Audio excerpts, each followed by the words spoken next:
हाँ जी, दोबारा पढ़ना।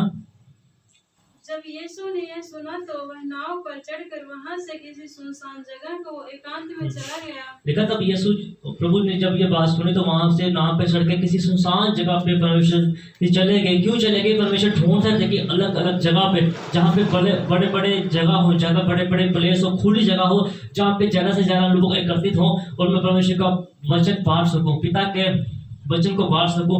तो परमेश्वर ने मुझे इस धरती पे जो काम करने के लिए परमेश्वर ने मुझे भेजा है, उस चीज का मैं बांट सकूं, उस अभिषेक को बांट सकूं, ताकि वो कम समय में ज्यादा लोगों के पास वो चीजें जाए, वो अनॉइंटिंग, वो अभिषेक, वो मसा परमेश्वर का ज्यादा लोगों के बीच में पहुंचे। तो आगे लोग यह सुनकर नगर नगर से पैदल ही उसके पीछे हाँ, लिखा लोग सुन के नगर नगर से पैदल उसके पीछे चल पड़े। नगर नगर यानी कि अलग अलग शहरों से, अलग अलग राज्यों में, अलग अलग जिलों से लोग सुन के परमेश्वर के पास पैदल ही आ गए। आज हमारे पास सुख सुविधा है, रिक्शा है, ऑटो है, बाइक है, गाड़ी है, लेकिन फिर भी हम बोलते हैं ऐसे हो गया, वैसे हो गया, ये हो गया, वो हो गया। हम उस सुख, जो चीज परमेश्वर ने हमें दी है, जो साधन परमेश्वर ने हमें दिया है, हम उसका भी लाभ परमेश्वर के काम के लिए नहीं उठाते।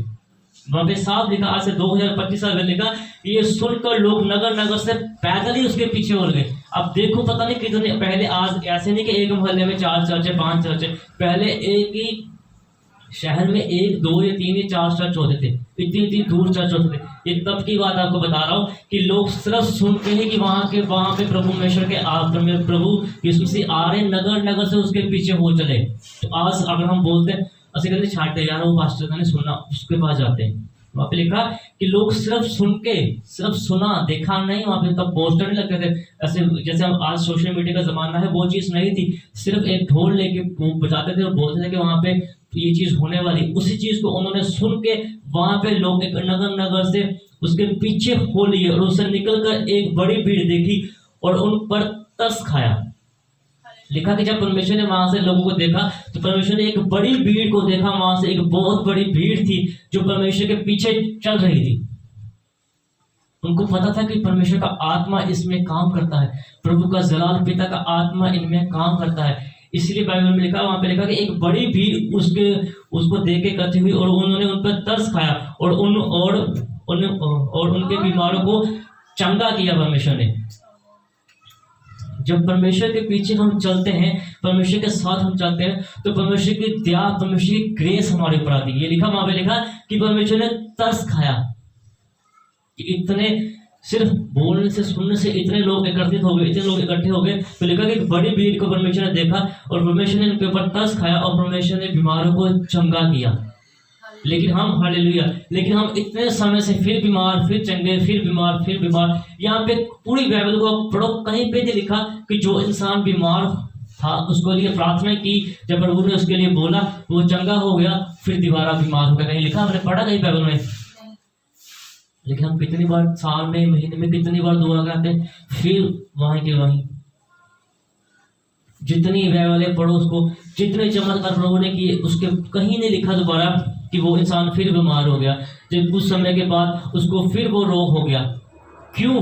क्योंकि जब उसने उस ब्लेसिंग को लिया, उस अभिषेक को जो परमेश्वर के ऊपर था उसने लिया, उसने उसका आदर किया। कई कई जगह पे लिखा, प्रभु ने बोला, कई लोग चाहते थे कि परमेश्वर के साथ सेवा में जाना, तो प्रभु ने बोला कि तो आप मेरे साथ मत आओ, लेकिन जो चीज अनॉइंटिंग, जो अभिषेक मैंने आपको दिया है, जिससे आप अच्छे हो गए, आप उस चीज का प्रचार करो। इसलिए ये रहस्य था, ये राज की बात थी कि उन्होंने उस चीज का प्रचार किया, उस चीज को बांटा, इसीलिए वो दोबारा बीमार नहीं हो पाए।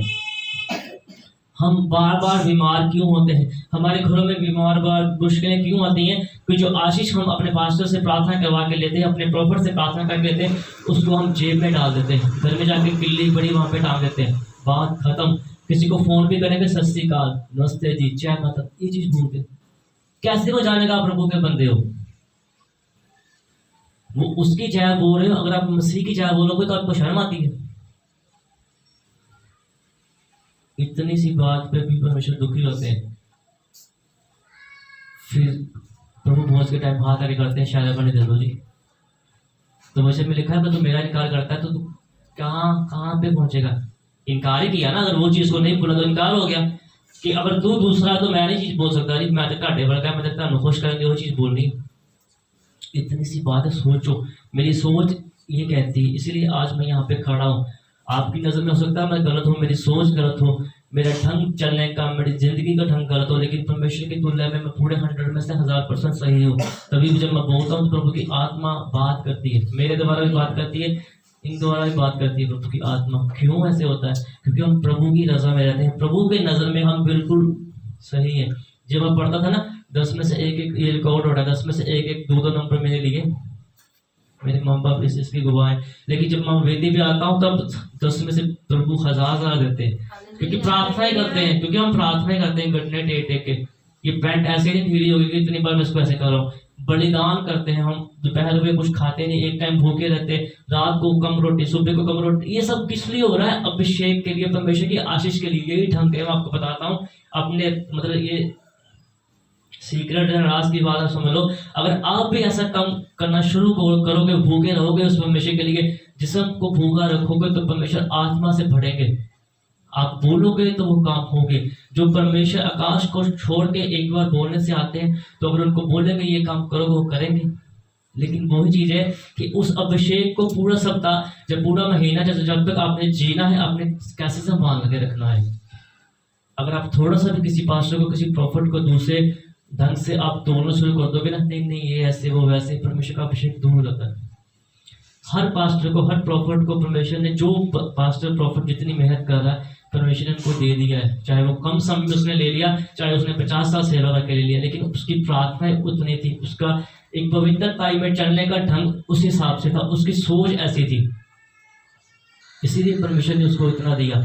लेकिन जो दूसरे ढंग से सोचते हैं, परमेश्वर वहीं पे रखते हैं, क्योंकि परमेश्वर ने अपना काम लेना है, परमेश्वर ने अपना काम लेना है, और परमेश्वर ने अपना काम अपने ढंग से लेना है। लेकिन मेहनत आपकी बोलती है, मेहनत आपकी बोलती है। और लिखा कि तब सांझ हुई तो उसके चेले उसके पास आके कहने लगे, ये सुनकर जहां जहां और कहां दो हो रही है, लोगों को विदा किया जाए। हाँ, पढ़ना 15 आपको कोई। जब सांझ हुई तो उसके चेलों ने उसके पास आकर कहा, यह सुनसान जगह है और देर हो रही है, लोगों को विदा किया जाए कि वे बस्तियों में जाकर अपने लिए भोजन मांगे। देखो प्रभु ने शुरू में लिखा कि प्रभु ने सुनसान जगह को परमेश्वर ने ढूंढा। ये समझ की बात है, अब ध्यान से सुनना इस बात को। प्रभु को पता था, वो खुदा है ना, उनको पता था कि यहाँ पे ये समय अभी आ गया, इसके बाद सांझ होगी, शाम होगी, तो उस समय में मैं अपने काम को दिखाऊंगा, जो परमेश्वर की महिमा मेरे ऊपर, परमेश्वर का अभिषेक है, उसको मैं बांटूंगा। लेकिन दूसरे और चेले कहते कि सांझ हो चुकी है, ये जगह सुनसान है, लोगों को विदा कर दो, लोगों को बोल दो आप जाओ और अपने लिए भोजन को ढूंढो। एक तरफ है परमेश्वर की आत्मा काम कर रही है, एक तरफ वो काम बोल रहे हैं कि देखो आप लोग इकट्ठे हो गए, भीड़ काफी है और यहाँ पे हमारे पास उतना खाने के लिए नहीं है, आप इन लोगों को विदा कर दो कि ये भोजन। लेकिन आगे में लिखा कि पर यीशु ने उनसे कहा, जाकर अवश्य ये इनका जाना अवश्य नहीं। प्रभु ने बोला कि इनका जाना अवश्य नहीं। आप देखो यहाँ पे परमेश्वर चमत्कार करने जा रहे हैं। कुछ समय के बाद अगर हम आगे पढ़ेंगे तो वहां पे प्रभु ने एक बड़ा चमत्कार किया। परमेश्वर को आवाजें आती होंगी उस समय, परमेश्वर की आत्मा उनके साथ चल रही थी, परमेश्वर का मसा उनके ऊपर चल रहा। इसलिए प्रभु ने उनका तुरंत उत्तर दिया। प्रभु ने बोला कि इनका जाना अवश्य नहीं है, जिस पिता के लिए, जिस परमेश्वर के लिए यहाँ पे आए हैं, वो इनको सब कुछ देंगे। हालेलुया। तो आप बोलोगे, बोल दो। सोच रहे थे कि जाएं ये हमारे लिए और प्रभु के लिए कुछ ना कुछ लेके आए, या कुछ ना कुछ अपने लिए कर ले। लेकिन प्रभु की ग्रेस, प्रभु का नशा अलग ढंग से चलता है। प्रभु ने बोला कि जो लोग प्रभु के पीछे, यहाँ पे लिखा शुरू से हमने पढ़ा कि वहां पे सुन के नगर नगर से निकल आए, तो जो परमेश्वर के लिए सब कुछ छोड़ के निकल आए, क्या परमेश्वर उनको किसी चीज से रहने देंगे? परमेश्वर ने बोला कि इनका जाना अवश्य नहीं है, मैं पिता से, यहाँ से पिता से प्रार्थना करूंगा और इनको सबको वो चीज दिखाऊंगा, वो मसा जो मेरे ऊपर है, जो ग्रेस मेरे ऊपर है, मैं उनको वो चीज दिखाऊंगा कि परमेश्वर कैसे हमारी जिंदगी में चमत्कार करते हैं। हाँ, तुम ही इन्हें खाना दो। हाँ, लिखा प्रभु ने बोला तुम ही इनको खाना दो। उन्होंने उससे कहा, एक बंदा पढ़े, तुम पढ़ो, बार बार ना करो, पढ़ो पढ़ो पढ़ो पढ़ो। पर यीशु ने उनसे कहा, उनका जाना अवश्य नहीं, तुम ही इन्हें खाना दो। आगे पढ़ो। उन्होंने उससे कहा, यहाँ हमारे पास 5 रोटी और 2 मछलियों को छोड़ और कुछ नहीं है। हाँ, लिखा कि उन्होंने कहा कि हमारे पास 5 5 रोटियां और 2 मछलियां को छोड़ और कुछ भी नहीं है। वहां पे भी कई लोग बेवकूफ मेरी तरह से होंगे, यार ये कैसे होगा, ये क्या कह रही है, तो कह रहे हैं कि हमारे पास 5 रोटियां और सिर्फ 2 मच्छी है। और यहाँ पे लिखा कि कितनी बड़ी वहां पे भीड़ थी, कितने लोग वहां पे थे, है ना, कितने हजार लोग वहां पे थे। लेकिन उन्होंने कोई सोच रहे कि यार ये कैसे 2 रोटियों तो 5 रोटियों 2 मछलियों के साथ कैसे इन लोगों को तृप्त करेंगे, कैसे ये लोग अपना पेट को भरेंगे। लेकिन वो लोग परमेश्वर की महिमा को देखने में अभी थोड़ा समय था, वो लोग उसकी सोच से सोच रहे थे, पीछे आ गए, हम भी चर्च में आ गए, लेकिन ये नहीं सोचते कि परमेश्वर असंभव को संभव करने वाले परमेश्वर है। वहां पे भी वो चीज ऐसे कर रहे थे कि कैसे हो सकता है, खुदा के सामने खड़े फिर भी सोच रहे 5 रोटी 2 मच्छी कैसे होगा। और आगे बढ़े, क्या हुआ परमेश्वर के इस वचन में? उन्होंने कहा उनको यहाँ मेरे पास ले आओ। हाँ, प्रभु ने बोला कि उनको मेरे पास लेके आओ। यहाँ पे जब हम आशीष चाहते हैं, बरकत चाहते हैं, पास्टर के पास जाना पड़ेगा, समय पे जाना पड़ेगा, और तब परमेश्वर की आशीष जो उस पास्टर के ऊपर है, परमेश्वर बोलेंगे, परमेश्वर के दास बोलेंगे तो परमेश्वर की ग्रेस आपके ऊपर आएगी। प्रभु ने बोला कि उनको मेरे पास लेके आओ, तब लोग उनके पास। तब उन्होंने लोगों को घास पर बैठने को कहा। हाँ, अब देखो यहाँ पे, अब कुछ समय ज्यादा लगेगा। अब देखो यहाँ पे कि लोगों ने उनको घास पे बैठने के लिए बोल दिया। पंजाबी जी लिखा 17 18 नहीं 19 ਅਤੇ ਉਸਨੇ ਲੋਕਾਂ ਨੂੰ ਘਾਹ ਉੱਤੇ ਬੈਠਣ ਦਾ ਹੁਕਮ ਦਿੱਤਾ। यहाँ पे भी लिखा घाह उत्ते बैठने का हुक्म देता। हम बोलते हैं यहाँ पे घर वाली दरी बिछी, मैं नहीं यहाँ पे बैठूंगा, अब चर्च से दरी अच्छी दरी देखो। वहाँ पे लिखा कि परमेश्वर को वचन को सुनने के लिए, एक सीखने वाली बात है, परमेश्वर को वचन को सुनने के लिए कितना नरम हो गए वो लोग, घास पे बैठ गए। घास पे कोई लोग जब हम चलते हैं, हम भी वहाँ पे बाथरूम कर देते हैं, जानवर वहाँ पे पोटी बाथरूम करते हैं, लेकिन उन्होंने देखा वहाँ पे उनको बोला कि घास पे बैठ जाओ, और वो लोग बैठ गए। हम चर्च में आके भी आराम ढूंढते। मैंने बोला ये दीवारें इसलिए बनाई है शुद्ध टिक सके, ये आपके आराम के लिए नहीं कि यहाँ पे आप घास लगा के बैठो। तो लिखा वहां पे कितना झुके परमेश्वर के सामने। उन्होंने बोला घास पे बैठो, तो वो लोग वहां पे बैठ गए और 5 रोटियां और 2 मच्छियों को लिया और स्वर्ग की ओर देखकर धन्यवाद किया। जैसे मैंने मैंने थोड़ी देर पहले बोला कि यहाँ पे आके किस चीज की जरूरत है, शुक्रगुजारी की, धन्यवाद की। परमेश्वर आपने अभी तक सलामत रखा, आपका धन्यवाद करते। परमेश्वर ने भी वैसा किया। जब परमेश्वर इस दुनिया में थे, परमेश्वर ने उन रोटियों को और उन मच्छियों को लेके परमेश्वर ने स्वर्ग की ओर हाथ उठा के परमेश्वर ने देखा और धन्यवाद किया, और परमेश्वर ने प्रार्थना की और रोटी तोड़ कर चेलों को दी। चेलों ने लोगों को चेलों को दी और चेलों ने लोगों को। लेकिन उस हाथ में आशीष थी। अब देखो सीखने वाली बात है, जितना परमेश्वर मुझे बता रहे हैं, मैं आपको बता रहा हूँ कि इस बात के ऊपर ज्यादा बोल, इस बात के ऊपर ज्यादा ध्यान दे। परमेश्वर के हाथ से वो चीज निकली परमेश्वर के दास के हाथ में। कैसे आशीष बढ़ी, परमेश्वर ने उस चीज को अपने हाथ में पहले लिया और स्वर्ग की ओर उस चीज को परमेश्वर ने उठा के प्रार्थना की, तो तब वो अभिषेक परमेश्वर के बोलने से परमेश्वर के ऊपर था। वो चीज, उस बरकत उस चीज के ऊपर आ गई, तो उन्होंने वो चेलों को बांट दी। जब आप किसी भी चीज को अपने घर में पहले लेके आते हैं, अपने पास्टर के पास आप चर्च में लेके आओ, चाहे आप कनक लेके आते हो, चाहे आप राशन लेके आते हो, और उसमें थोड़ा थोड़ा निकाल के आप परमेश्वर के दास के पास भवन में लेके आओ, जब वो प्रार्थनाएं करेंगे, उसके ऊपर हाथ लगाएंगे, तो वो चीज बढ़ती जाएगी, वो चीज फलवंत होती जाएगी, वो चीज बढ़ती जाएगी। अगर आप आशीष चाहते हो तो ये ढंग है आशीष को लेने की। जब आप सैलरी लेके आते हो, पहले चर्च में लेके आओ, उसके ऊपर प्रार्थना करवाओ। जो उसका दसवंत बनता है अपने घर पैसे को ले जाने से पहले उस चीज के ऊपर दुआ करो, दसवंत निकाल के अपने पास्टर को दो, तो फिर अपने घर लेके जाओ। अब देखना उस चीज में प्रभु का आत्मा भी मुझे बोल रहा है कि मैं मिरेकल करूंगा, चमत्कार होंगे, प्रभु करेंगे, धन आएगा उसके। वो हाथ में आप देखोगे कम हो जाएंगे, लेकिन अकाउंट में परमेश्वर बढ़ेंगे उस चीज को। आप देखोगे परमेश्वर के हाथ से वो चीज निकली और परमेश्वर के दासों के हाथ में जो वो चीज गई, तो आगे क्या हुआ? जब सब खाकर तृप्त हो गए, तो चेलों ने बचे हुए टुकड़ों से भरी हुई 12 टोकरियां उठाई। हालेलुया। लेकिन जब लोग वहां पे खड़े खा के तृप्त हो गए, पेट भर गया, उसके बाद भी प्रभु के जब चेले थे, उन्होंने वहां पे 12 टोकरियां वहां से भरी हुई उन्होंने उठाई। 2 मच्छियां थी और 5 रोटियां थी। इनमें परमेश्वर ने दुआ की, परमेश्वर ने धन्यवाद किया, और परमेश्वर ने उसके ऊपर बरकत आकाश से परमेश्वर ने दी। तो लिखा कि सब खा के तृप्त भी हो गए, और तब उसके बाद भी 12 टोकरियां उन्होंने वहां से भरी हुई उठाई। हाँ, और खाने वाले खाने वाले स्त्रियों और बालकों को छोड़कर 5,000 पुरुष के लगभग थे। हालेलुया। यहाँ पे लिखा है कि देखो खाने वाली स्त्रियां बालकों को छोड़कर, औरतों को भी निकाल दो, जनानियों को निकाल दो, बच्चों को भी निकाल दो, सिर्फ पुरुष के लगभग 5,000 के थे। ये ऐसा समय है, वो समय में हजारों लोग परमेश्वर के साथ चलते थे। यहाँ पे पता होता था कि परमेश्वर उस शहर में जा रहे, उसके पास भी जा रहे थे। कई जगह मैंने प्रचार किया पहले कि इतनी भीड़ थी कि लोग देख नहीं पाते थे, उन्होंने छत को फाड़ के वहां पे चारपाई भी उसको लिटा दिया। तो हो सकता है कि प्रभु की ग्रेस यहाँ पे 5,000 लोगों से भी ज्यादा लोग हों। अगर जितने औरत है ना, जितने मर्द होंगे, एक एक औरत तो सबके साथ होंगी, और एक एक दो दो बच्चे तो नहीं होंगे। आपका समय नहीं, वहां समय पे तो 5-5 10-10 बच्चे होंगे। तो आप देखो उस परमेश्वर ने दो मछलियों में से 5 रोटी में से कितने लोगों को तृप्त किया। क्या वो परमेश्वर आज आपको तृप्त नहीं करेंगे? क्या वो पिता आज आपको खुश नहीं करेंगे?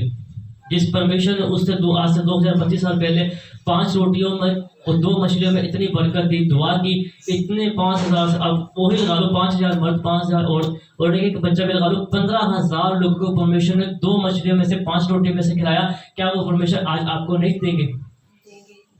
कहाँ पे कमी है? प्रार्थना में कमी है, विश्वास में कमी है।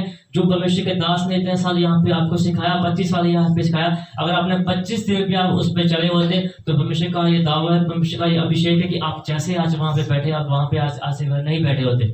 आपके घरों में जो दुख परेशानी है, आपके रिश्तेदारों में जो दुख परेशानी है, वो नहीं होती। अगर उन्होंने वो सिखाया, हमने वो सीखा, तो आज हम यहाँ पे आके खड़े होकर आपको सुना रहे हैं, हम प्रचार कर रहे हैं। परमेश्वर की ग्रेस हमारे ऊपर है। जो सबसे बड़ी अनॉइंटिंग एक बाइबल में होती है कि प्रॉफिट के ऊपर परमेश्वर ने एक प्रॉफिट यहाँ पे खड़ा कर दिया, परमेश्वर ने एक प्रॉफिट को ठहरा दिया। उसी इंसान ने वहीं पे बैठ के वही कुछ सीखा और आज यहाँ पे आके भविष्यवाणी करता है, परमेश्वर का अभिषेक काम करता है। तो वही समय आपने जब बिताया तो आप कहाँ के कहाँ पर आ गए। चिंताएं मुझे भी होती है, टेंशन भी मुझे होती है, लेकिन जैसे प्रभु ने मुझे बोला कि तुमने पूरे सप्ताह ये चीज़ के लिए प्रार्थना की कि मेरी उम्र कितनी है, कितनी उम्र हो गई है और बीच का समय कितना रह गया, तो कितना समय में मैं तुझसे काम लूंगा। तो प्रभु ने अभी खुद उस चीज़ को बोला कि तू चिंता मत कर, तू डगमगा मत, मैं अपना काम अपने ढंग से करूंगा। लेकिन मुझे चिंता है जल्दी कि मैं जल्दी चाहता हूँ कि परमेश्वर अपनी ग्रेस को हमारे ऊपर दे और जल्दी से जल्दी हम परमेश्वर के काम को करें। क्योंकि जो समय है, अगर एक समय आज का एक दिन निकल गया तो अगले दिन वो समय वापस नहीं आएगा। जो लोग आज मर गए वो दोबारा जीवित नहीं होंगे, लेकिन भविष्य का ढंग है, अपने ढंग से भविष्य काम करेंगे। लेकिन हम चाहते हैं कि बाइबल बोलती है, मैंने इस चीज़ के ऊपर प्रचार भी किया था कि पतरस जी बोलते हैं कि हमारे पास धन दौलत नहीं है, लेकिन जो कुछ है हम तुम्हें देते हैं। हमारे पास अनॉइंटिंग है, हमने अभिषेक हम कमाते हैं रातों को जाग करके। किस लिए कमा रहे हैं? कि जो लोग परमेश्वर का आदर करते हैं, परमेश्वर का दासों का आदर करते हैं, हम उसके ऊपर ये चीज़ों को बांट सके, हम प्रार्थना कर सके, लोग तंदुरुस्त हों, लोगों के अकाउंट में पैसे आए, जो लोग दुख परेशान है उनसे वो आज़ाद हो जाए, जिनके घरों में कलेश है वो सब चीज़ों से मुक्त हो जाए। तो आइए हम इस चीज़ के लिए प्रार्थना करेंगे, प्रभु का अभिषेक हर के ऊपर हो। मेरे पिता, मेरे परमेश्वर, आपको धन्यवाद करता हूँ जो अपने वचन दिया। मेरे पिता, आप इन वचन के द्वारा सबको बरकत दो और ये वचन को सुनने वाले ना हो बल्कि मेरे पिता उसके ऊपर चलने वाले हो, और ये लोग आपकी आशीष को, आपकी बरकत को प्राप्त करें। आपको पवित्र और मीठा नाम में मांगता हूँ, आमीन।